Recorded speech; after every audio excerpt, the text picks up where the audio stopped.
सन्माननीय व्यासपीठ, आपल्या सर्वांचे मार्गदर्शक ॲडव्होकेट रमेशजी कोकरे सर, कानेटकर सर आणि इथे जमलेले सर्व वकील बंधू आणि भगिनींनो, जो टॉपिक मला देण्यात आलेला आहे arrest, remand and bail under the Bharatiya Nagarik सुरक्षा संहिता 2023 चेंज पर्स्पेक्टिव्ह, या विषयाबद्दल डिस्कशन करत असताना आधीचा CRPC 1973चा काय होता, नव्या कायद्याने नेमकं कुठल्या पद्धतीचे बदल सध्याच्या परिस्थितीमध्ये या तीन संकल्पनांच्या बाबतीमध्ये केलेले आहेत आणि प्रत्यक्षात सर्वोच्च न्यायालयाने आणि उच्च न्यायालयाने अनेक न्याय निर्णयांमध्ये या तरतुदींचा अन्वयार्थ कशा पद्धतीने लावलेला आहे, प्रत्यक्षात ते आपल्याला आज बघायचं आहे. बऱ्याचशा नायसिटीज आहेत, बरेचसे तांत्रिक मुद्दे या संदर्भात आहेत. तुम्हाला काही असे निर्णय सुद्धा बघायला मिळतील की एखाद्या प्रकरणामध्ये उच्च न्यायालयाने जरी बेल दिलेला असला आणि काही अटी त्या बेल देत असताना जर घातलेल्या असतील आणि त्या अटींचं उल्लंघन जर आरोपीकडनं झालं तर अगदी ज्युडिशियल मॅजिस्ट्रेट फर्स्ट क्लासला सुद्धा तो बेल रद्द करण्याचा अधिकार आहे. म्हणजे निर्णय जरी सर्वोच्च न्यायालयाचा किंवा उच्च न्यायालयाचा असला तरी ते ज्युडिक्शन किंवा तो अधिकार सर्वोच्च न्यायालयाने काही न्यायनिर्णयांच्या माध्यमातून कनिष्ठ न्यायालयांना सुद्धा दिलेला आहे, त्याला आपण ट्रायल कोर्ट म्हणतो. म्हणून आज ही चर्चा करत असताना प्रत्यक्षात रिमांडच्या तरतुदींमध्ये काय बदल झालेले आहेत, आधीच्या काळामध्ये किंवा 1973च्या कायद्यामध्ये 1 जुलै 2024च्या आधी जेव्हा CRPC रिपील झाला आणि BNSS हा 2024 जुलै नंतर आला, 1 जुलै नंतर, तेव्हा एखाद्या प्रकरणामध्ये जर रिमांड दिलं गेलं तर ते कन्सेप्टिव्हली कंटिन्युअसली 15 दिवसांपर्यंत असायचं. तुम्ही 1994चं CBI वर्सेस अनुपम कुलकर्णीचं जर जजमेंट बघितलं तर तुमच्या लक्षात येईल, where supreme court has held that in any case remand cannot be exceeded for more than 15 days. मग ते कितीही सिरियस केस असेल तरी 15 दिवसांपेक्षा जास्त रिमांड देता येणार नाही, अशा पद्धतीचं मॅन्डेट अनुपमच्या केसमध्ये सर्वोच्च न्यायालयाने 94 साली दिलं होतं. पण तुम्ही आत्ताचा जर कायदा बघितला तर remand can be there in breaks.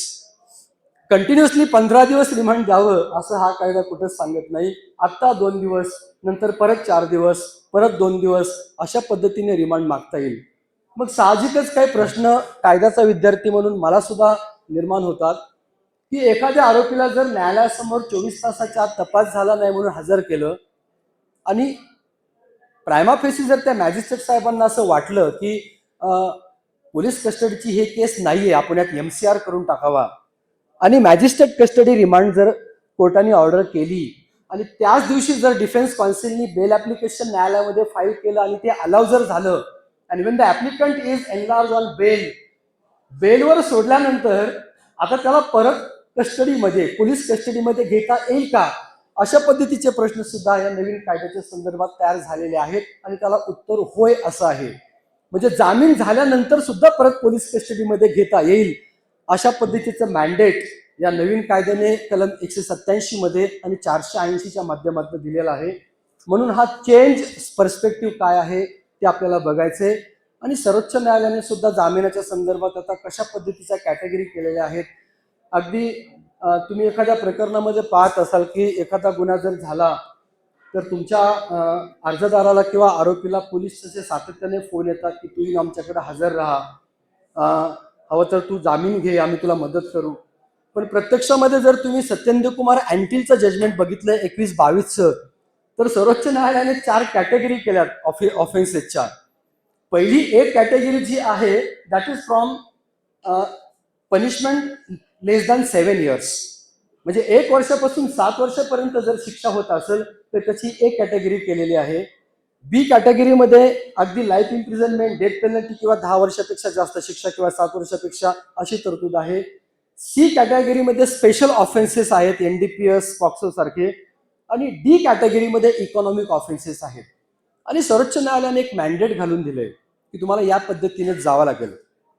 परंतु प्रत्यक्षात पोलिसांना वेळोवेळी कायद्याच्या संदर्भात फौजदारी पिरियॉडिकली सेन्सिटाईज केले जात नाही. त्यांनाही हा कायदा माहीत नसतो, त्याचं पालन केले जात नाही. 7 वर्षापर्यंत शिक्षा असेल तर तुम्ही आरोपीला अटक करू नका, चार्जशीट बरोबर त्याला न्यायालयात हजर करा, असे निर्देश अँटिलचे असताना सुद्धा ते पाळले जात नाहीत. म्हणून आता नवीन कायद्याच्या संदर्भामध्ये सर्वोच्च न्यायालय काय सांगते, मुंबई उच्च न्यायालय काय सांगते आणि प्रत्यक्षात आताची सेटल पोझिशन काय आहे, याचं थोडंसं विवेचन आपण एक अर्ध्या ते पाऊण तासात करण्याचा प्रयत्न करूया. लक्षात घ्या, जुना CRPC 1973 असो किंवा नवीन भारतीय नागरिक सुरक्षा संहिता 2023 असो, हे दोन्ही कायदे राज्यघटनेच्या पुढे जाऊ शकत नाहीत. तुम्ही ज्युरिस्प्रुडन्स शिकत असताना लॉ कॉलेजेसमध्ये केल्सन नावाच्या एका लिगल एक्सपर्टची तुम्ही ग्रनॉम थेरी, ज्याला आपण प्युअर थेरी ऑफ लॉ असं म्हणतो, ती बघितली असेल. ही प्युअर थेरी ऑफ लॉ असे सांगतं की प्रत्येक राजकीय, सामाजिक आणि न्याय व्यवस्थेमध्ये एक ग्रनॉम असतो. तो ग्रनॉम इतका मूलभूत असतो, इतका तो बेसिक असतो, इतका तो फंडामेंटल असतो की राज्याने केलेला कुठलाही कायदा त्या ग्रनॉमला भेदू शकत नाही, त्याच्या पुढे तो कायदा जाऊ शकत नाही. प्रत्येक कायदा हा सेकंडरी असतो आणि ग्रनॉम हा प्रायमरी असतो. भारतामध्ये केल्सनच्या तुम्ही जर थेरीच्या संदर्भात बघितलं तर तुमच्या असं लक्षात येईल की राज्यघटना ही ग्रनॉम आहे, बेसिक फंडामेंटल लॉ आहे, दॅट इज इनहेरंट. आणि या फंडामेंटल लॉला पार्लमेंटनी किंवा राज्य विधिमंडळाने केलेला कायदा सुपरसीड करू शकत नाही. म्हणून तुम्ही राज्यघटनेचं कलम 13 पोटकलम 2 जर बघितलं तर ते असं सांगतं की स्टेट शाल not make any law which is inconsistent with part 3 of the constitution, and any law made by state which is in contravention to part 3 is void to the extent of that contravention.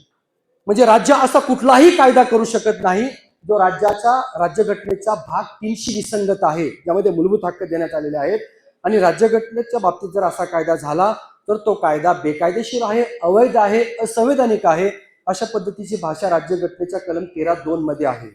म्हणून judicial review, ज्याला आपण न्यायालयीन पुनर्विलोकन म्हणतो, त्याचा अधिकार सर्वोच्च न्यायालयाला राज्यघटनेच्या कलम 13(2) दिलेला आहे. सांगण्याचं तात्पर्य एवढंच की आजच्या डिस्कशनमध्ये की जेव्हा जेव्हा आपण क्रिमिनल लॉ बद्दल डिस्कशन करतो त्याचा बेस हा राज्यघटनेमध्येच आहे, कारण राज्यघटनेतील तरतुदींना अधीन राहूनच क्रिमिनल लॉ केले जाऊ शकतात.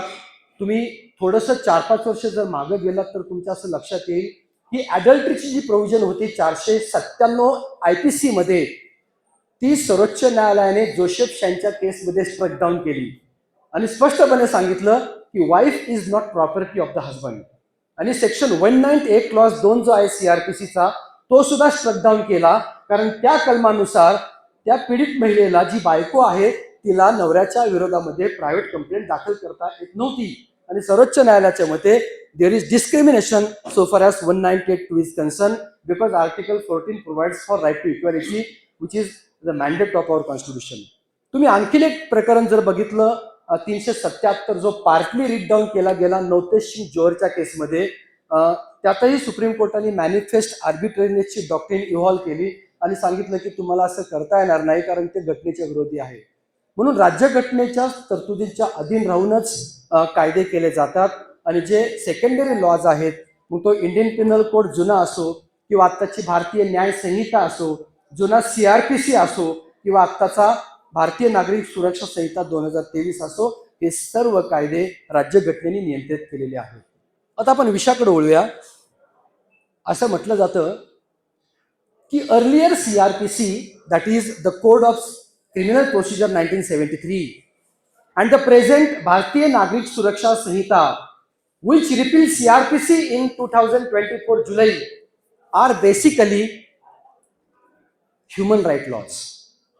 याला आपण ह्युमन राईट लॉ का म्हणतो?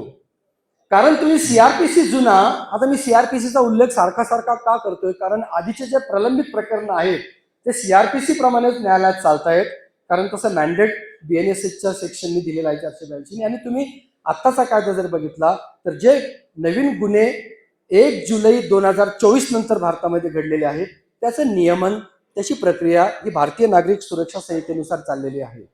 हे दोन्ही कायदे तसे मानवी हक्काशी संबंधित आहेत. त्याचं कारण असं की अगदी एखादी FIR झाल्यापासून तर न्यायालयाने त्या आरोपीला बियॉन्ड रिझनेबल डाऊट दोषी धरेपर्यंत, मी त्याच्याही पुढे जाऊन सांगेल की अगदी सर्वोच्च न्यायालयाने निर्णय दिल्यानंतर राष्ट्रपतींकडे मर्सी पिटिशन जरी फाईल झाली आणि राष्ट्रपतींनी जर त्याच्यासाठी निर्णय घ्यायला दिरंगाई केली तरी सुद्धा त्या आरोपीला हक्क आहे की सर्वोच्च न्यायालयामध्ये राज्यघटनेच्या कलम 32 खाली याचिका दाखल करून राष्ट्रपतींनी दिलेला निर्णय जो आहे किंवा निर्णय दिला जात नाही त्याच्याबद्दलची दाद मागणं. म्हणजे इथपर्यंत आरोपीच्या हक्कांची जोपासना या नवीन कायद्यांनी किंवा राज्यघटनेने केलेली आहे. म्हणून बेसिकली हे कायदे ह्युमन राईट्सशी रिलेटेड आहेत. तुम्हाला असं लक्षात येईल की right from the commencement of the constitution till today, police are always subjected by apex court to the discipline of fundamental rights. पोलिसांनी काम कसं करावं, त्यांनी प्रक्रिया कशी अवलंबावी, ती प्रक्रिया जस्ट फेअर आणि रिझनेबल कशी असेल हे बघण्याची जबाबदारी पोलिसांची आहे. आणि पोलिसांनी जर त्याच्यामध्ये दिरंगाई केली तर even state can be held liable to pay the compensation. आजच्या चर्चेमध्ये मी 2 नवीन मुद्दे चर्चेला आणणार आहेत जे ट्रायल कोर्ट प्रॅक्टिसमध्ये अजून का अवलंबले गेले नाहीत याचं मला आश्चर्य वाटतं.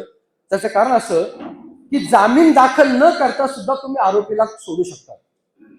आता अगदी Mihir versus state of Maharashtra एक 15 दिवसापूर्वी सर्वोच्च न्यायालयाचं जजमेंट आले, तिथपर्यंत जर तुम्ही गेलात तर जामीन दाखल न करता सुद्धा आरोपीला सोडता येईल. If the arrest is illegal असं सर्वोच्च न्यायालय सांगते.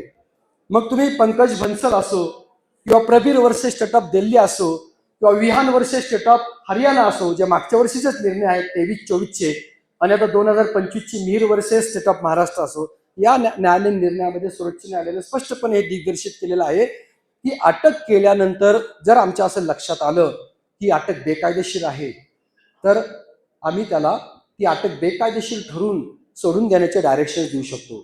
तशी प्रॅक्टिस आपण डेव्हलप केली पाहिजे.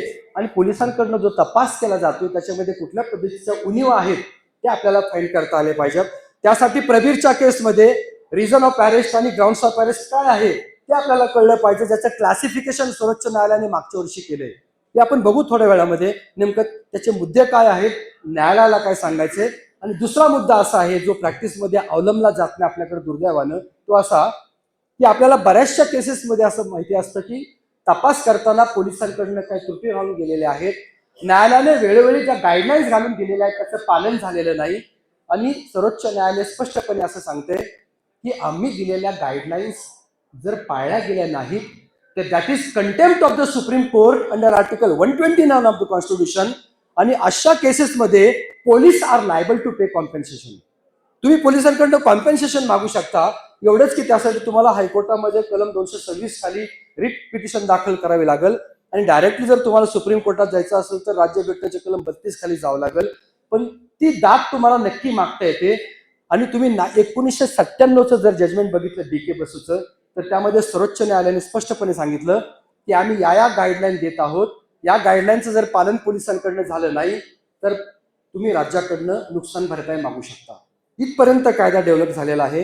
या अनुषंगानं अटक, रिमांड आणि जामीन याची एक अर्ध्या तासामध्ये आपण चर्चा करूया आणि सध्याची परिस्थिती काय आहे ती आपण बघूया.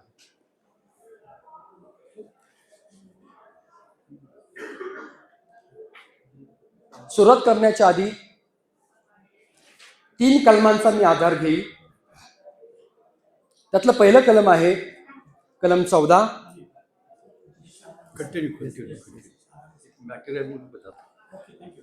दुसरं कलम आहे कलम 19. तिसरं कलम आहे कलम 21 आणि चौथं कलम आहे कलम 22. 1-2 मिनिटासाठी जर तुम्ही हे 4 कलम बघितले तर तुमच्या असं लक्षात येईल की क्रिमिनल प्रॅक्टिस करत असताना हे कलम किती महत्वाचे आहेत. आणि एंटायर क्रिमिनल ज्युरिस्प्रुडन्स या 4 कलमांच्या भोवती फिरत आहे. आता राज्यघटनेचा कलम 14 काय सांगतं? State shall not deny to any person equality before law and equal protection of law within the territory of India. राज्य भारतामध्ये कोणालाही कायद्यापुढे समानता नाकारणार नाही. कलम 14. कलम 19 काय सांगतं? Freedom of movement. तुम्हाला एका ठिकाणावरून दुसऱ्या ठिकाणी संचार करण्याचं स्वातंत्र्य आहे. कलम 21 काय सांगतं? No person shall be deprived of his life and personal liberty except according to the procedure establish by law. कायद्याने विहित केलेल्या प्रक्रियेशिवाय तुमच्या कुठल्याही जीविताच्या आणि स्वातंत्र्याच्या हक्काचं उल्लंघन करता येणार नाही. आणि चौथं कलम आहे कलम 22(1) आणि 2. हे अतिशय महत्वाचं आहे. त्यातलं पोटकलम 1 असं सांगतं की when a person is arrested bye police then that person is having right to know the reason of his arrest. पोलिसांनी जर अटक केलं तर त्या अटकेचे कारण पोलिसांनी तुम्हाला सांगितले पाहिजे. Number 2, you are having right to consult a lawyer of your own choice. तुम्हाला तुमच्या हक्काच्या वकिलाशी, तुम्हाला ज्याला काम द्यायचंय त्या वकिलांकडनं तुम्ही ती मदत मागू शकता, लिगल एडची. Number 3, you shall be brought before the nearest magistrate within 24 hours excluding the time of journey. अटक झाल्यानंतर 24 तासाच्या आत तुम्हाला मॅजिस्ट्रेटकडे हजर केलं पाहिजे, असं राज्यघटनेचं कलम 22 सांगतं. आणि चौथा मुद्दा आहे की if further detention is required beyond 24 hours it can be there only by the order of the magistrate.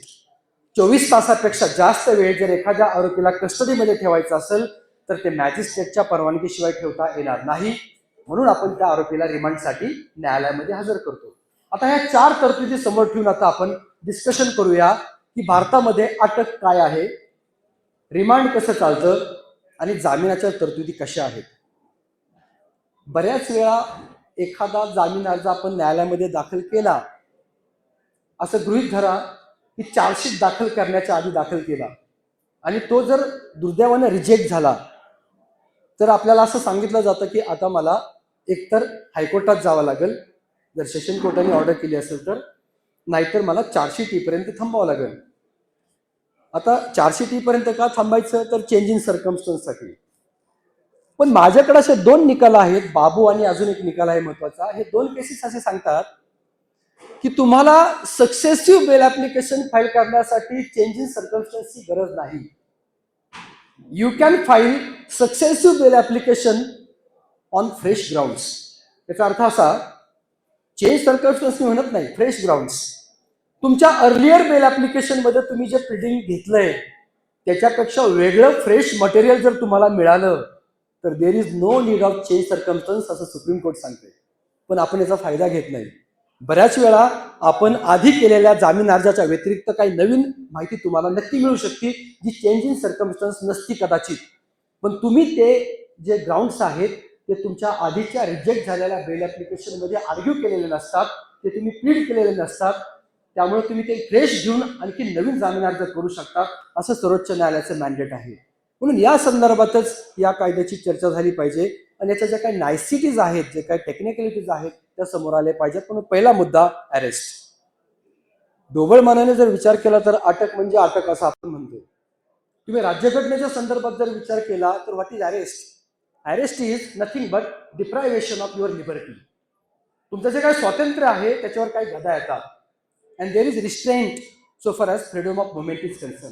तुम्ही एका जागेवर दुसऱ्या जागी जाऊ शकत नाही. म्हणून अरेस्ट जेव्हा जेव्हा होते तेव्हा राज्यघटनेचं कलम 21 आणि 19 तिथे येतं. कारण 19 काय सांगतं? फ्रीडम ऑफ मुवमेंट, ते रिस्ट्रेंट झालं. आणि 21 काय सांगतं की no person shall be deprived of his life and personal liberty except according to the procedure establish by law. मग राज्यघटनेने विहित केलेली प्रक्रिया जर पोलिसांनी अवलंबली नसेल तर मग ती अरेस्ट बेकायदेशीर असू शकेल का? मग अरेस्ट जर बेकायदेशीर आहे तर जामीन अर्ज दाखल करायची गरज आहे का? जामीन अर्ज दाखल न करता आपण आपली सुटका करून घेऊ शकतो का? अशा पद्धतीचे काही संवैधानिक प्रश्न इथे उपलब्ध होतात आणि त्याचं उत्तर सर्वोच्च न्यायालयाने अगदी मागच्या महिन्यात एक निर्णय दिलाय मिहिरचा, तिथपर्यंत त्याचं विवेचन केलेलं आहे. आपण आता त्याची चर्चा पहिल्या टप्प्यात करूया. पण ती चर्चा करत असताना मला एक महत्वाचा मुद्दा तुम्हाला सांगायचा आहे तो असा की भारतामध्ये जर तुम्ही बघितलं तर अरेस्ट 2 प्रकारची असती.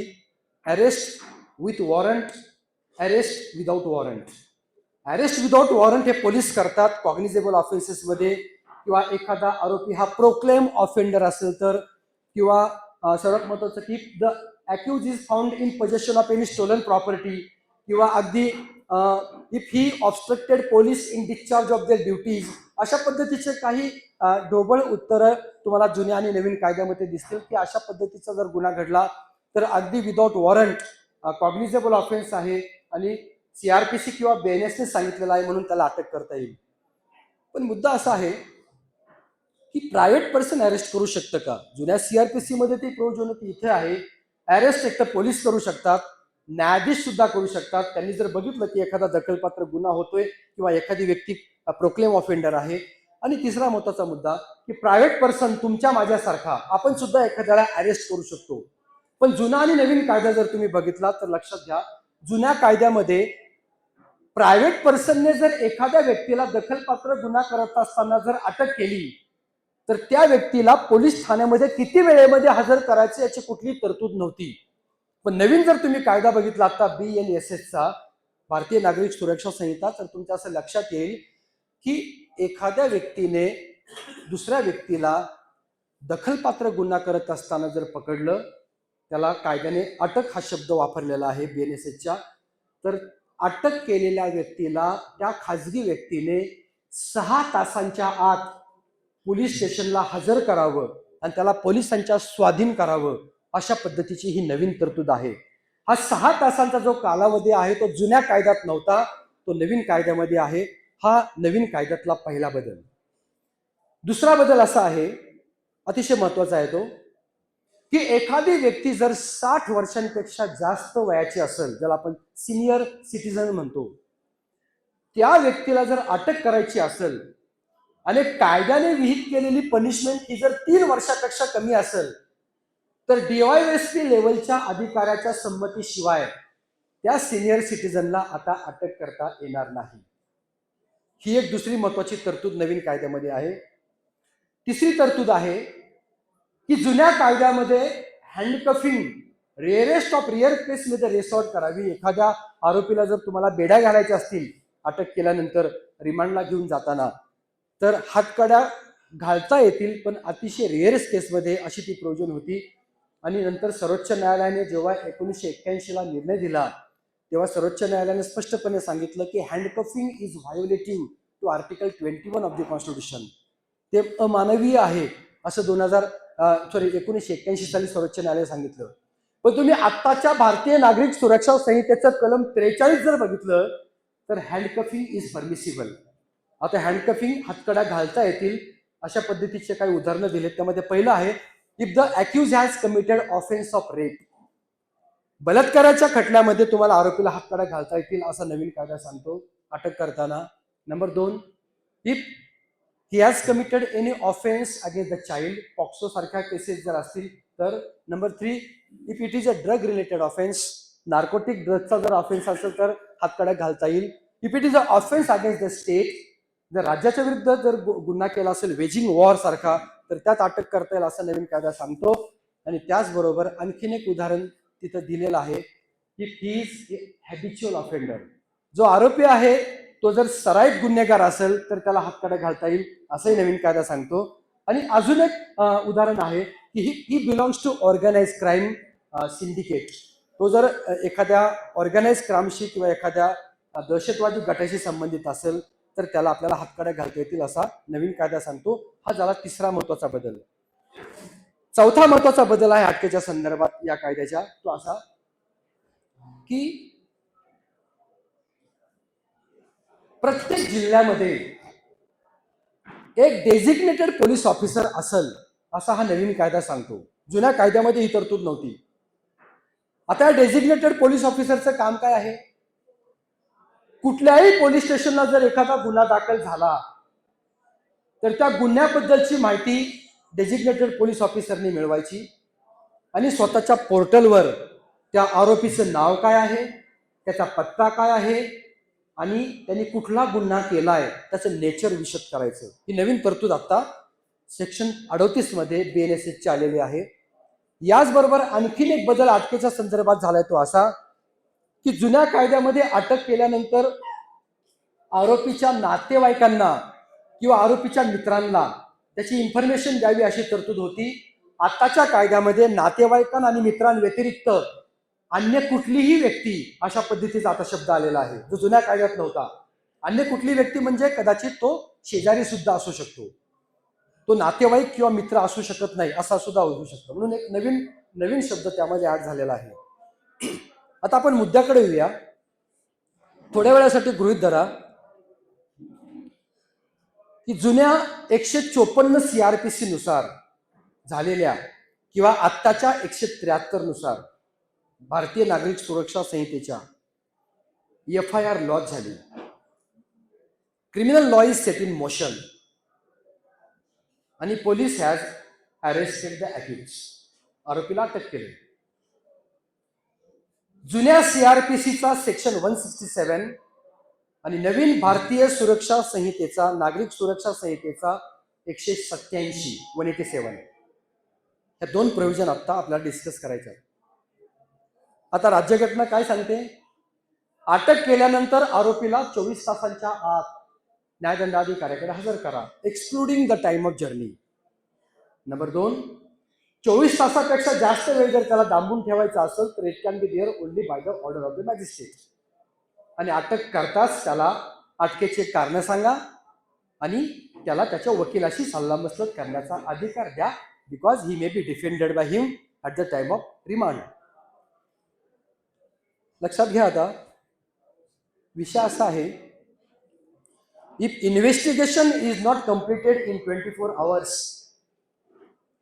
24 तासात जर पोलिसांना तपास पूर्ण करता आला नाही आणि पोलिसांना जर असं वाटलं की आपल्याला अजून तपास करायचा आहे, तर they have to brought that accused before the nearest magistrate for remand.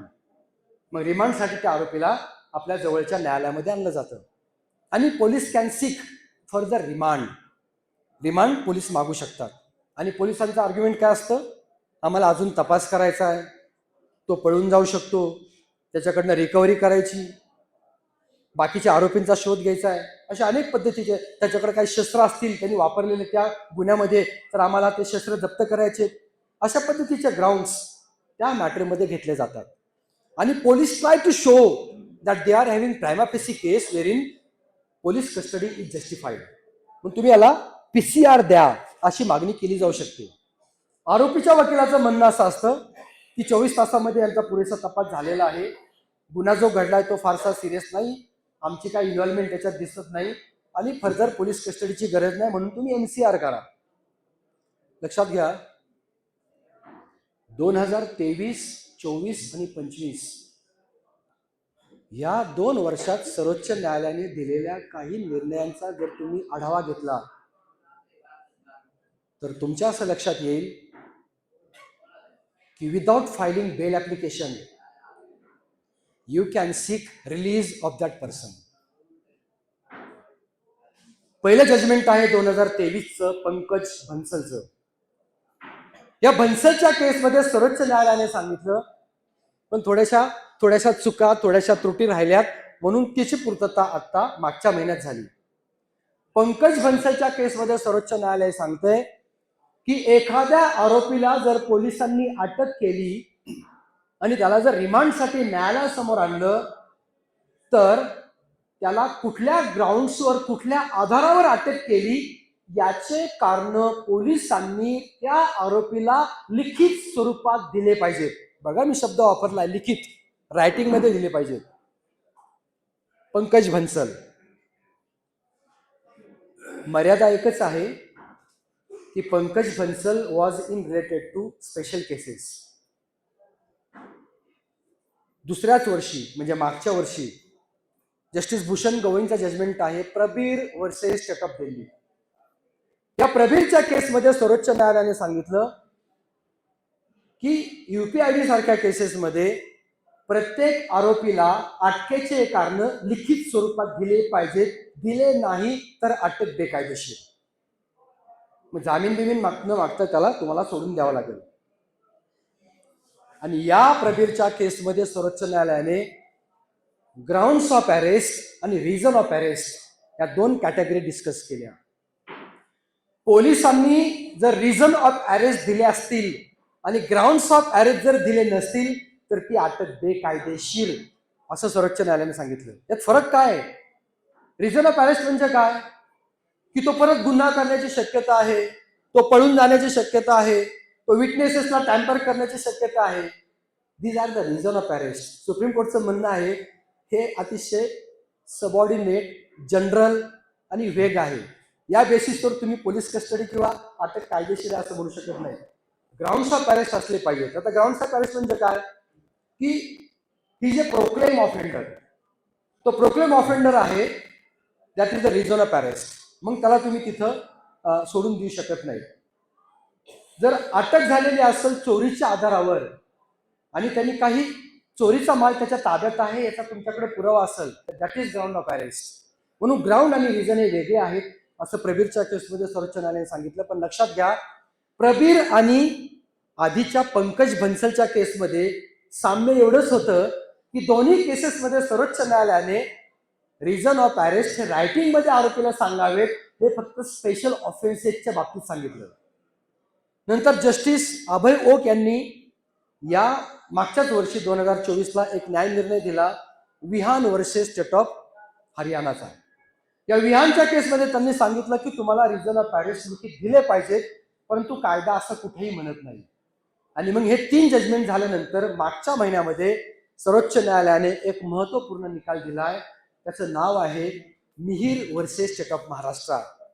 आणि या मिहिरच्या केसमध्ये सर्वोच्च न्यायालयाने सांगितलंय की कुठल्याही गुन्ह्यामध्ये, मग तो भारतीय नागरिक सुरक्षा संहिता ऍप्लिकेबल असलेला असो किंवा भारतीय न्याय संहिता जी आत्ताची आहे जुना आयपीसी त्याच्याशी संबंधित असो, आता जर आरोपीला पोलिसांनी अटकेचे कारण लिखित स्वरूपात सांगितले नाहीत तर ती अटक बेकायदेशीर आहे आणि तुम्हाला लगेचच त्या आरोपीला सोडावं लागेल.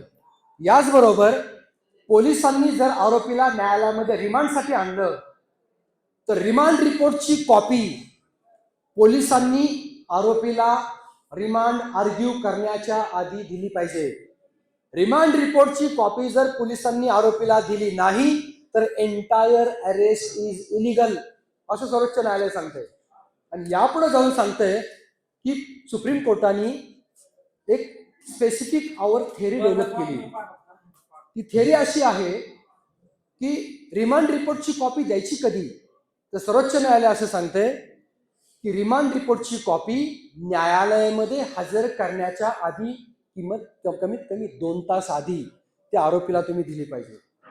त्याला 2 आवर्स थेअरी असं नाव पडले. आता ही 2 आवर्स थेअरी काय सांगते की न्यायालयामध्ये हजर करण्याच्या आधी 2 तास जर तुम्ही त्याला रिमांड रिपोर्टची कॉपी दिली नाही, आता तुम्ही जेव्हा त्याला न्यायालयामध्ये हजर करता, तुम्ही जेव्हा सांगता की आम्हाला फर्दर त्याची पोलीस कस्टडी हवी आणि तुम्ही कुठल्या आधारावर ती पोलीस कस्टडी मागताय हे आरोपीला जर माहितीच नसेल तर तो त्याचा डिफेन्स कसा करेल.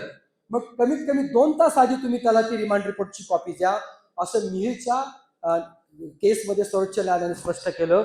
आणि आता लॉ सेटल आहे की हा कायदा जर पाळला गेला नाही तर अटक बेकायदेशीर आहे असं सर्वोच्च न्यायालय सांगते. हा झाला अटकेशी संबंधित पहिला विषय. आणि लक्षात ठेवा, पोलिसांना सर्वोच्च न्यायालयाने दिलेल्या गाईडलाईन्स जर पाळल्या गेल्या नाहीत तर आरोपी पोलिसांकडनं राज्यघटनेच्या कलम 21चं उल्लंघन झालं म्हणून नुकसान भरपाई मागू शकतो. सेटल लॉ आहे. एका 22 वर्षाच्या मुलाला पोलिसांनी पकडलं, he was handcuff, he was kept in police custody. His mother came to meet him, she gave some food to him which he ate, she went back. आणि ती आई जेव्हा परत संध्याकाळी पोलीस कस्टडीमध्ये जाते मुलाला भेटायला तेव्हा तिच्या लक्षात येते की तो मुलगा पोलीस कस्टडीमध्ये नाही. ती पोलिसांना विचारते की तुम्ही माझ्या मुलाला सकाळी अटक केलेली आहे, मी त्याला भेटले, मी आता त्याला भेटायला आले तर तो तिथं दिसत नाही, मी त्याला खायला दिलं होतं सकाळी. तर पोलीस सांगतात की तुमचा मुलगा हा हातकड्या तोडून पळून गेला. एक अर्ध्या तासाच्या आत त्या आईला लक्षात येतं की त्या मुलाची डेड बॉडी शेजारीच असलेल्या रेल्वे ट्रॅकवर पडलेली आहे. आणि व्हेन पोस्टमॉर्टम वॉज कंडक्टेड, जेव्हा त्याची ऑटोप्सी होते तेव्हा असं लक्षात येतं की the death of that child was due to beating by the police. तो कस्टोडियल डेथ होता. Nilabati Behera versus state of Orissa 93चं जजमेंट आहे. या केसमध्ये सर्वोच्च न्यायालयाने सांगितलं की police are liable to pay compensation.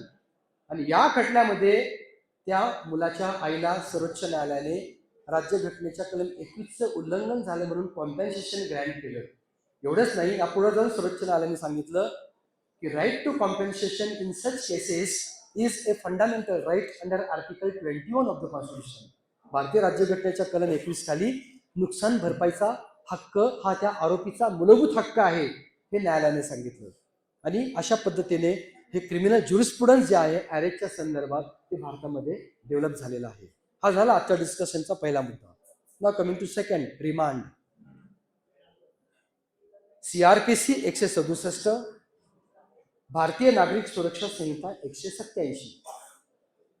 आता रिमांड म्हणजे काय? Police custody remand, magistrate custody remand. PCR म्हणजे काय? Accused is in police custody for the purpose of investigation. आता तुम्हाला काही जजमेंट्स असे बघायला मिळतील सर्वोच्च न्यायालयाचे की even though the accused is in PCR, bail application can be filed. आणि ते एंटरटेन पण केलं जाऊ शकतं काही केसेसमध्ये. आणि दुसरी कस्टडी कुठली तर मॅजिस्ट्रेट कस्टडी रिमांड. मॅजिस्ट्रेट कस्टडीमध्ये जेव्हा आरोपी असतो तेव्हा तो आरोपी पोलिसांच्या कस्टडीमध्ये नसतो, तर तो आरोपी हा न्यायाधीशांच्या कस्टडीमध्ये असतो, तो जेलमध्ये असतो, म्हणून त्याला आपण MCR असं म्हणतो. आता जुना कायदा काय सांगतो की आरोपीला अटक केल्यानंतर त्याला 15 दिवसांपेक्षा जास्त वेळ पोलीस कस्टडीमध्ये ठेवता येत नाही. मी मगाशी एक जजमेंट सांगितलं, CBI versus Anupam Kulkarni. Police custody cannot be there for more than 15 days. पण आता जर तुम्ही भारतीय नागरिक सुरक्षा संहिता 187 बघितलं तर आधीचा काय कायदा होता की सलग 15 दिवस तुम्हाला त्याला पोलीस कस्टडीमध्ये ठेवता येईल. पण तुम्ही आत्ताचा जर कायदा बघितला तर तो असा सांगतो की police custody can be in breaks, remand can be in breaks. तुम्हाला उदाहरण देईल बघा. 1 जानेवारीला पोलिसांनी एका आरोपीला अटक केले. 1 जानेवारीला. He is not release on bail or his bail has been refuse. गृहीत धरा थोड्या वेळासाठी 1 जानेवारीला अटक केलं त्याला.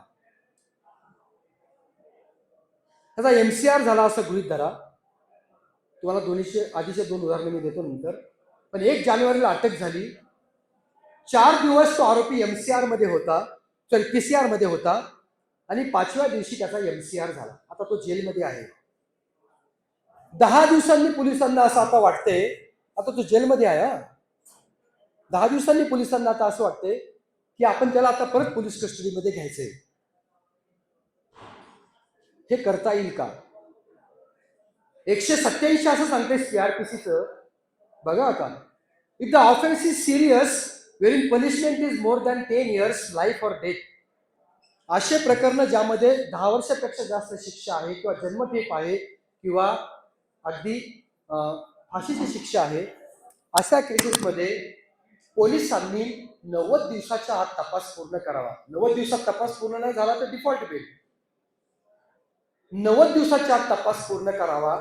पण पोलिसांना जर वाटलं तर 60 दिवसांच्या आत, बघा 187 काय सांगते, सिरियस गुन्ह्यांमध्ये 60 दिवसांच्या आत, सुरुवातीच्या 60 दिवसांच्या आत 15 दिवसांची पोलीस कस्टडी पोलीस कधी पण मागू शकतात, पण ती 60 दिवसात मागितली पाहिजे.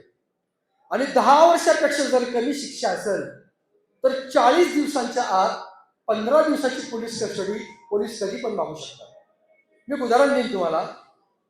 1 जानेवारीला अटक झालं, 5 जानेवारीला MCR झाला आणि त्याच दिवशी आरोपीचा जामीन झाला.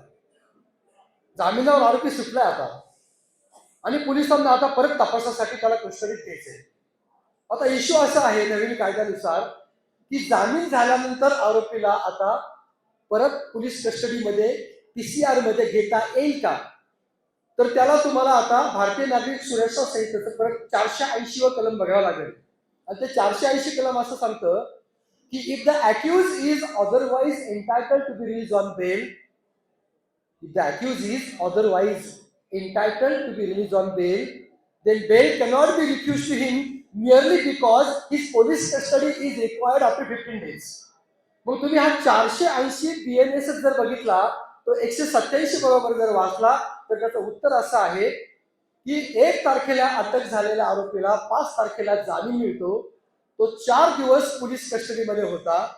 487 नवीन कायद्यानुसार पोलीस कस्टडी मिनिमम 15 दिवसांची असू शकते आणि ती पोलीस कस्टडी सिरियस गुन्ह्यांमध्ये 60 दिवसात 15 दिवसांची घेता येते, नॉन सिरियस मध्ये 40 दिवसांच्या आत घेता येते.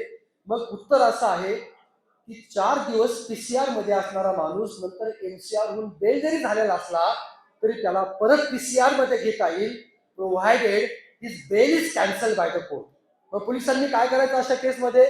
जो बेल झालेला आहे परत कॅन्सलेशन ऑफ बेलसाठी न्यायालयाकडे अर्ज दाखल करायचा आणि त्याच्यावर आरोपीच्या वकिलांचं किंवा आरोपीचं म्हणणं घ्यायचं, तो बेल कॅन्सल करून घ्यायचा आणि परत त्या आरोपीला पोलीस कस्टडीमध्ये घ्यायचं. अतिशय नवीन तरतूद आहे. याच्यावर जजेसचे खूप ट्रेनिंग झाले उत्थानला. मी पण एक लेक्चर घेतलं होतं की क्वेश्चन असा फ्रेम केला गेला होता की whether police custody remand can be there after bail. Bail नंतर पोलीस कस्टडी रिमांड असू शकतं का? त्याचं उत्तर भारतीय नागरिक सुरक्षा संहिता 187 रीड विथ सेक्शन 480 हे आहे आणि उत्तर हो असं आहे. जामीन झाल्यानंतर सुद्धा आरोपीला आता पोलीस कस्टडीमध्ये परत घेता येईल. हा नवीन कायद्याचा शोध आहे. तिसरा महत्वाचा मुद्दा, मी जामिनाच्या संदर्भातल्या तरतुदींकडे येईल. पहिला मुद्दा असा आहे की जुन्या कायद्यामध्ये ज्याला आपण 438 म्हणतो, या 438 मध्ये अटकपूर्व जामिनाची तरतूद होती आणि त्यामध्ये इंट्रीम बेल ऍप्लिकेशन बद्दल सुद्धा तरतूद होती. सीताराम मेत्रेच्या जजमेंटमध्ये सुद्धा सुप्रीम कोर्टाने लॉ क्लॅरिफाय केला होता की how bail can be claim even before filing of the FIR. FIR दाखल नसताना सुद्धा जामीन कसा मागता येईल. आणि बरेचसे न्यायालय त्या काळामध्ये 74 तासांसाठी 74 आवर्ससाठी बेल द्यायचे. FIR नसेल तर 2 दिवसाचं प्रोटेक्शन दिलं जायचं, नंतर तुम्ही हवं तरी अप्लाय करा. तुम्ही आत्ताचा नवीन जर कायदा बघितला 482 CRB BNSS, तुमच्या असं लक्षात येईल की इंट्रीम बेल ऍप्लिकेशनची तरतूद आता काढून टाकण्यात आलेली आहे. याचबरोबर जे काही ग्राउंड्स दिलेले होते बेल मागण्यासाठीचे ते पण ओमिट केलेले आहेत. याचबरोबर आणखीन एक महत्वाचा मुद्दा आहे तो असा की एखादा गुन्हा जर एखाद्या आरोपीने केला असेल 480च्या संदर्भामध्ये बेलच्या संदर्भात आणि जेवढी शिक्षा आहे त्याची अर्धी शिक्षा जर त्यांनी भोगलेली असेल तर bail shall be given as a matter of right. मग तुम्हाला त्याला जामीन द्यावाच लागेल अशी नवीन आता तरतूद आलेली आहे. एखाद्या गुन्ह्यामध्ये जर 3 वर्षांची शिक्षा असेल आणि आरोपी जर 1.5 वर्ष जेलमध्ये असेल तर त्याला जामीन देण्यातच यावा असं नवीन कायदा सांगतो. याबरोबर जे फर्स्ट टाइम ऑफेंडर आहे, ज्यांनी आयुष्यात पहिल्यांदा गुन्हा केला आहे, त्यांनी 1/3 पनिशमेंट जर हे केले लागेल, त्यांनी जर भोगलेली असेल तर त्यांनाही जामीन देण्यात यावा असा नवीन कायदा सांगतो. परंतु एखाद्या व्यक्तीने जर 18 वर्षापेक्षा कमी वयाच्या एखाद्या मुलीबरोबर जर कुठला संबंध ठेवला असेल आणि रेपचं प्रकरण जर दाखल झालं असेल तर त्याला या प्रकरणाअंतर्गत जामीन मागता येणार नाही असंही नवीन कायदा सांगतोय. किंवा जे मल्टिपल ऑफेन्सेस करणारी व्यक्ती आहे, ज्याला आपण हॅबिच्युअल म्हणतो, त्याला सुद्धा आता नवीन कायद्यानुसार जामीन मागता येणार नाही असा हा नवीन कायदा सांगतो. म्हणून काही स्वाभाविक बदल या नवीन कायद्याने केलेले आहेत. आणि लक्षात घ्या, हा नवीन कायदा करण्यामागचा उद्देशच हा होता की जो ओल्ड एरा, जो कॉलोनियल लॉ आपल्याकडे होता, जो जुना वसाहतवादी कायदा आपल्याकडे होता, त्या कायद्यामध्ये बदल करून त्याला छेद देऊन काहीतरी नवीन आणणं आपल्याकडे गरजेचं होतं. आणि काही महत्वाचे इश्यू टॅकल करण्याच्या दृष्टीनं हा 2023चा भारतीय नागरिक सुरक्षा संहिता आपल्याकडे आलेला आहे. जुने मुद्दे कुठले होते? Number 1, delay in justice. Number 2, delay in investigation. Number 3, even there was no technology use. आपल्याकडे टेक्नॉलॉजी जुन्या कायद्यानुसार फारशी वापरली जात नव्हती. Number 4, there was very low conviction rate. Conviction rate पण खूप कमी होता, आता तो जास्त आहे. आणि स्पीडी ट्रायल, हुसेन आगा खातूनच्या केसमध्ये सर्वोच्च न्यायालयाने क्लॅरिफाय केली असताना सुद्धा आज आपल्याकडं बरेच काळ मॅटर 4.5 सुद्धा होत नव्हते. तुम्हाला कायदा माहिती असेल की सगळे आरोपी नसतील तर ऑफेन्स चार्ज करता येत नाही आणि करायचं असेल तर केस स्प्लिट करावी लागते आणि त्यासाठी प्रचंड वेळ वायाला जातो न्यायालयामध्ये. इथं असा हा नवीन कायदा सांगतोय आरोपी नाही इन ऍब्सेन्स चालून टाका प्रकरण, अशा पद्धतीच्या तरतूद आता नवीन कायद्यात आल्या. म्हणून कट शॉर्ट टाइम करण्यासाठी हा नवीन कायदा आपल्याकडे आलेला आहे. आणि या संदर्भात जर तुम्ही काही जजमेंट सर्वोच्च न्यायालयाचे आणि उच्च न्यायालयाचे बघितले तर तुमच्या असं लक्षात येईल की जानेवारी 2025ला बॉम्बे हायकोर्टाने एक निकाल दिला. त्यामध्ये बॉम्बे हायकोर्ट असं सांगते की नवीन भारतीय नागरिक सुरक्षा संहिता जरी सांगत असला की you cannot claim interim bail किंवा तिथे बेलची प्रोव्हिजन नाही, despite that you are entitled. आता या कायद्यानुसार सुद्धा आपल्याला अटकपूर्व जामीन इंट्रीम मागता येतो. मी अनेक प्रकरणांमध्ये तो पुण्यामध्ये घेतलेला आहे. याबरोबर आणखीन एक महत्त्वाचा मुद्दा आहे तो असा की पोलिसांच्या अॅट्रॉसिटीला आळा घालण्यासाठी खरं तर याच्यावर विचारमंथन होणं खूप गरजेचं आहे. 2014चा अर्नेश कुमार आणि आत्ता 2021-22चे जे काही लँडमार्क जजमेंट आहेत सत्येंद्र कुमार अँटील सारखे हे जजमेंट जर तुम्ही बघितले तर तुमच्या असं लक्षात येईल की जुन्या CRPCची 41A ची नोटीस जर मॅन्डेटरी आम्ही केलेली आहे आणि ती जर प्रोसिजर पोलिसांनी फॉलो केली नाही तर it is a procedural ultra virus असं सर्वोच्च न्यायालय सांगते. आणि मग तुम्हाला ती अटक बेकायदेशीर आहे म्हणून आरोपीला जामीन द्यावाच लागेल. अर्नेश कुमार, आता तुम्ही आत्ता इथे जर आलात नवीन बालाजीच्या केसमध्ये किंवा अगदी अँटीलच्या केसमध्ये सत्येंद्र कुमार अँटीलच्या केसमध्ये 21-22ला तर तुमच्या असं लक्षात येईल की सर्वोच्च न्यायालयाचं असं म्हणणं आहे की एखाद्या फौजदारी प्रकरणामध्ये कायद्याने विहित केलेली शिक्षा ही जर 7 वर्षापर्यंत असेल तर आरोपीला अटक करण्याची काहीही गरज नाही. तुम्ही का अटक करता आरोपीला? मग पोलिसांच्या बाबतीमध्ये सुप्रीम कोर्टाने एक प्रक्रिया दिली आहे. ती प्रक्रिया अशी आहे, तुम्ही तपास करा. सुप्रीम कोर्ट कोणाला सांगते? पोलिसांना. You do investigation, you file chargesheet. Before filing chargesheet you give notice to the accused. तुम्ही तपास करा, चार्जशीट दाखल करा. चार्जशीट दाखल करताना आरोपीला नोटीस द्या. Ask him to remain present in court with his lawyer. त्याच्या वकिलाबरोबर तुम्ही त्याला न्यायालयामध्ये यायला सांगा. तुम्ही त्याला समन्स काढा. बघा, वॉरंट हा शब्द नाही आहे. इनिशियली इश्यू समन्स टू हिम. त्याला समन्स काढा. समन्स काढून जर तो आला नाही तर इश्यू हिम वॉरंट. वॉरंट काढून जर आला नाही तर इश्यू नॉन बेलेबल वॉरंट. आणि नॉन बेलेबल वॉरंट काढल्यानंतर जर तो आला तर त्याचा लगेच अर्ज घेऊन ते नॉन बेलेबल वॉरंट तुम्ही रद्द करा. बघा, असं म्हणत नाही की त्याला आज घ्या. Cancel that non bailable warrant, give him opportunity to file bail application and consider that bail application on the same day and finish the matter. इतका रॅशनल, इतका प्रॅग्मॅटिक, इतका इन्फॉर्मेटिव्ह अप्रोच सर्वोच्च न्यायालयाचा आहे की 7 वर्षापेक्षा कमी शिक्षा असेल नो नीड ऑफ अरेस्ट. आणि मग सुप्रीम कोर्टाने या जजमेंटमध्ये 4 क्लासिफिकेशन केले सत्येंद्र कुमार अँटीच्या केसमध्ये. आणि क्लासिफिकेशन ए मध्ये 7 वर्षापेक्षा जर 7 वर्षापर्यंत जर शिक्षा असेल तर कुठली प्रक्रिया अवलंबायची याचे विवेचन केले. कॅटेगरी बी मध्ये जन्मठेप, 10 वर्षापेक्षा जास्त शिक्षा किंवा फाशी याबद्दलचं विवेचन केलं. सी कॅटेगरीमध्ये स्पेशल ऑफेन्सेस लाईक मोका, पॉक्सो याबद्दलचं विवेचन केलं. आणि डी कॅटेगरीमध्ये इकॉनॉमिक ऑफेन्सेस बद्दल विवेचन केलं. आणि सर्वोच्च न्यायालयाने स्पष्ट सांगितलं की don't confuse C, D and B with A. A is separate and A is non-serious.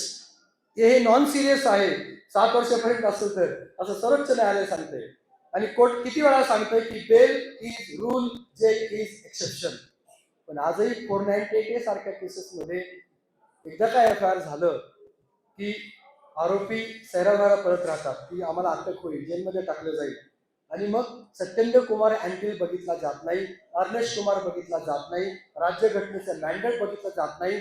मी तर सांगतो हे नाही पाळलं गेलं ना, you should file writ petition in Bombay high court under article 226 of the constitution claiming compensation against the police. 100% it will be granted. 100% दिलं जाईल. कारण सर्वोच्च न्यायालय स्वतः सांगतं की आम्ही दिलेली प्रक्रिया जर पोलीस पाळत नसतील ना तर तो आमचा अपमान आहे. आम्ही त्यांच्या अगेन्स्ट कंटेम्प्ट इश्यू करू, तुम्ही आमच्याकडे या. पण कोणी जायलाच तयार नाही. आणि मग बऱ्याचशा प्रकरणांमध्ये आरोपीला न्याय मिळत नाही. आणि मग वेगळ्या पद्धतीचे काही कन्सिडरेशन्स त्या लेवलला होतात, कुठल्या लेवलला होतात. आणि मग जी प्रक्रिया आहे कायद्याने घालून दिलेली, जे न्यायालयाला अपेक्षित आहे, राज्यघटनेचं जे मॅन्डेट आहे ते पण पाळलं जात नाही. आणि किंबहुना मग आरोपीवर अन्याय होतो. आणि क्रिमिनल ज्युरिस्प्रुडन्समध्ये जो ह्युमॅनिटेरियन अप्रोच आहे, एक मानवतावादी दृष्टिकोन जो कायद्याने विकसित केलेला आहे त्याचं उल्लंघन होतं. आणि मग राज्यघटना असून, कायदा असून सुद्धा प्रक्रिया माहीत नाही की आपण ते मुद्दाम करतोय का आपल्या काय त्यात हित आहे, या गोष्टी नंतर मग समोर येतात. आणि क्रिमिनल ज्युरिस्प्रुडन्सची मशिनरी जी आहे ती नंतर फेल होते. म्हणून हे जजमेंट्स आपण बारकाईने बघितले पाहिजेत. त्या जजमेंटमध्ये रेशिओ काय आहे, ऑबिटर डिक्टा काय आहे, डिस्टिंग्विशिंग आहे का, एखादं रिव्हर्सल झालंय का, ओव्हररुलिंग आहे का, हे सगळं आपण सब सायलेन्शिओ प्रकारचं काय आहे हे सगळं बघितलं पाहिजे. आणि जजमेंट हे बारकाईने वाचलं पाहिजे. एडिट नोट किंवा ऑपरेटिव्ह ऑर्डर न वाचता जो गाभा आहे, जे रिझनिंग कोर्टाने दिलेलं आहे ते आपण जर बघितलं तर आपल्या असं लक्षात येईल की कुठला लॉ इथं लेट डाऊन झालाय. आणि मग त्या पद्धतीने मग what is the reasons of arrest and grounds of arrest. तुम्ही एखादा रिमांड चालवताना तुम्ही मॅजिस्ट्रेटला ओपनली सांगू शकता की हा जो रिमांड रिपोर्ट आहे it is based on reasons of arrest, so my accused is entitled to be release. आत्ताच्या आता तुम्ही त्याला सोडा, कारण ग्राउंड्स ऑफ अरेस्ट मेन्शन नाही केलेली यामध्ये. मग ग्राउंड्स ऑफ अरेस्ट आणि रिझन्स मध्ये प्रवीरच्या केसमध्ये काय उल्लेख सर्वोच्च न्यायालयाने केलाय ते आपण बघितलं पाहिजे. आणि असं जर झालं तर चांगल्या पद्धतीने आपण क्लायंटला न्याय देऊ शकतो. तुम्हाला माहिती असेल की बऱ्याच प्रकरणांमध्ये जेव्हा ट्रान्झिट बेलचा जेव्हा इश्यू येतो तेव्हा सेशन्स कोर्ट ट्रान्झिट बेल देत नाही. मागच्या वर्षी पुण्यामध्ये मी 1-2 दाखल केले होते, ते मला दिले नाही. कारण न्यायालयाचं असं म्हणणं होतं की बॉम्बे हायकोर्टने काही मॅटर्समध्ये रिफ्यूज केलंय, काही मध्ये अलाव केले.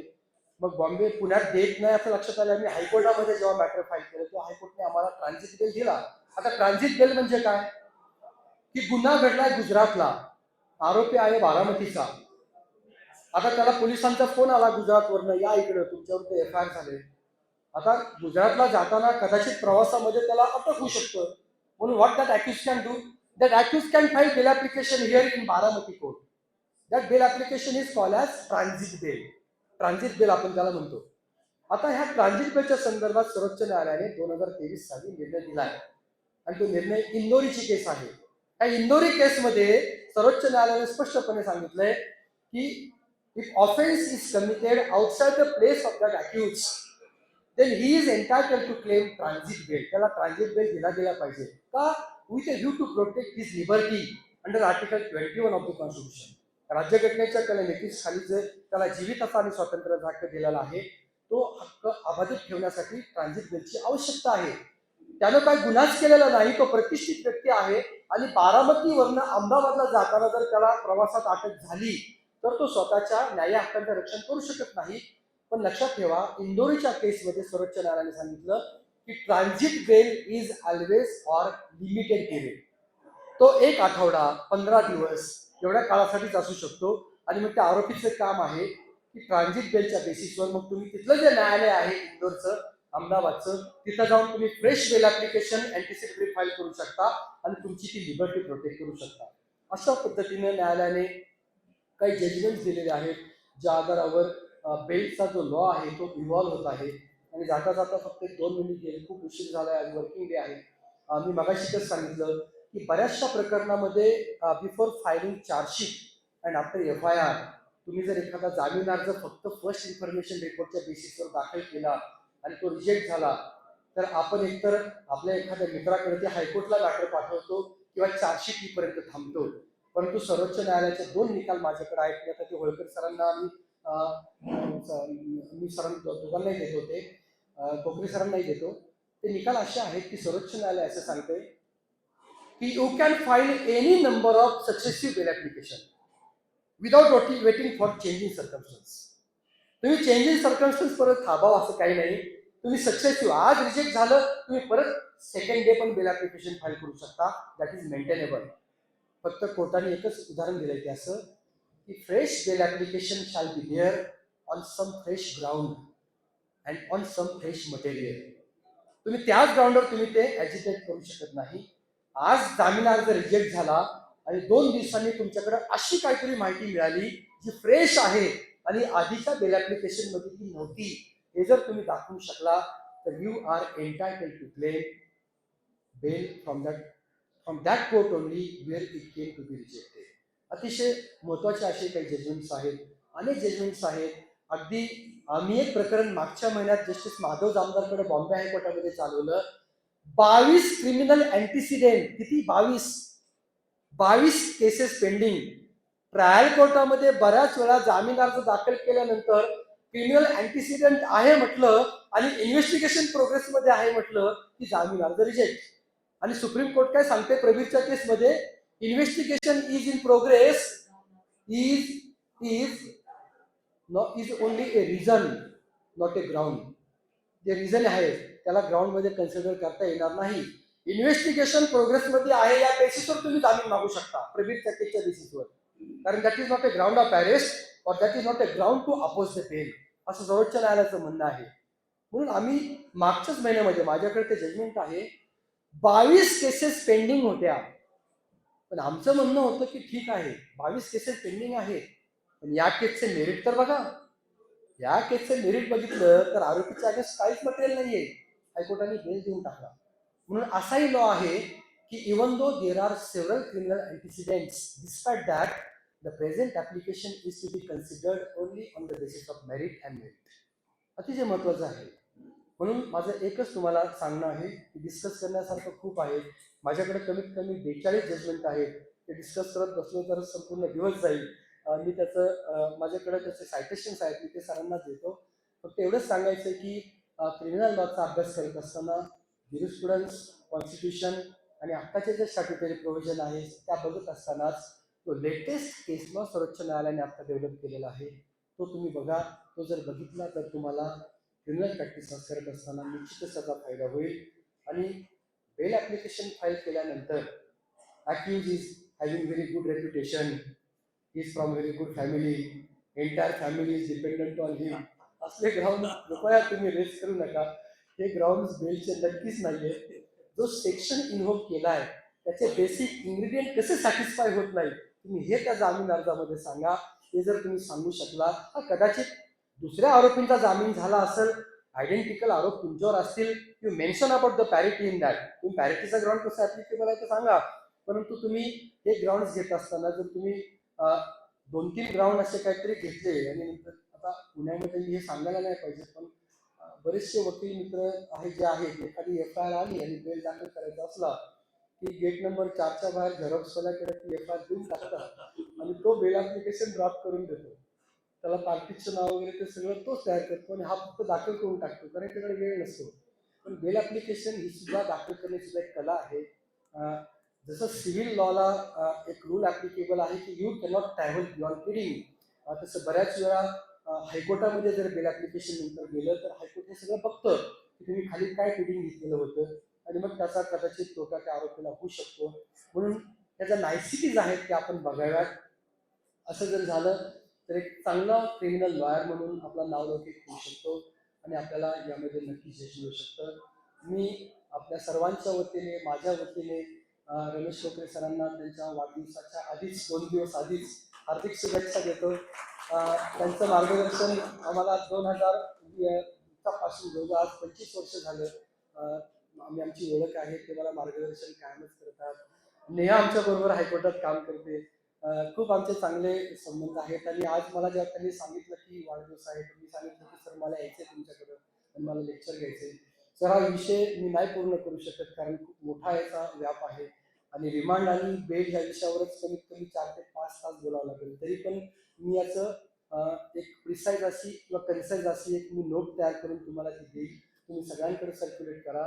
जो रेशो न्यायालयाने लेटडाऊन केला आहे मी तो तुम्हाला पाठवून देईल, जेणेकरून हे 40 ते 45 जजमेंट तुम्हाला रिमांड आणि बेलच्या संदर्भात अप्लाय करता येतील. मला जे आज इथं बोलवलं गेलं आणि जी संधी दिली त्याबद्दल मी सर्वांचा आभारी आहे. धन्यवाद.